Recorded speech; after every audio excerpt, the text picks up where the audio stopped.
This is Spend Wise Moms with a new video on meatless meals, which can save you money on your grocery budget. As I talk about meatless meals, I will show you several that we have tried and the cost for each. A link to the recipes and cost analysis will be in the description box below. I once tried eating meatless meals for a monthly challenge. The motivation was to save money, but I was pleased to find out that we also felt better. Even though we were full after each meal, we didn't feel as heavy as we did in the past. This experiment inspired me to increase the number of meatless meals we eat. If the thought of eating meatless meals seems undesirable to you, start by cutting the meat in your recipes in half, then in fourths, and then try it without the meat.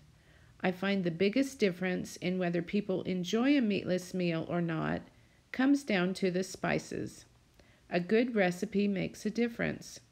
Learn to spice your meals well, and you shouldn't have many complaints.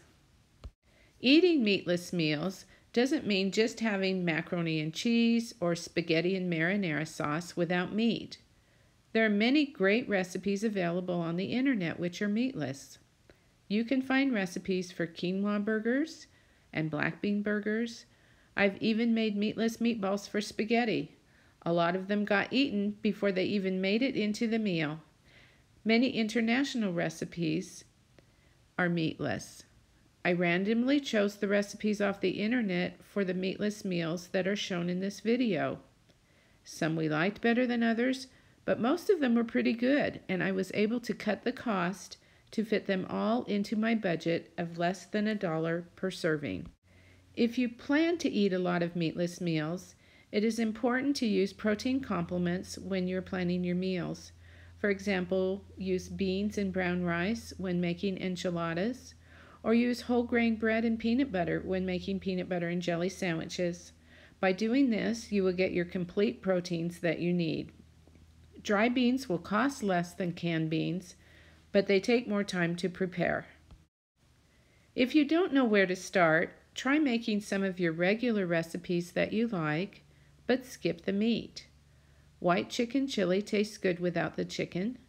Regular chili without the beef tastes good if it's spiced well. Bean burritos taste good instead of burritos with meat and beans. Stir fry without meat is also a good choice. You can include eggs in your stir fry for protein. If you aren't doing it now, consider having a Meatless Monday each week. With all the vegans and vegetarians in the world, there are some great recipes out there to try. Besides saving a lot of money, eating meatless meals will help your body to feel better, and you may even start to lose some of those unwanted pounds.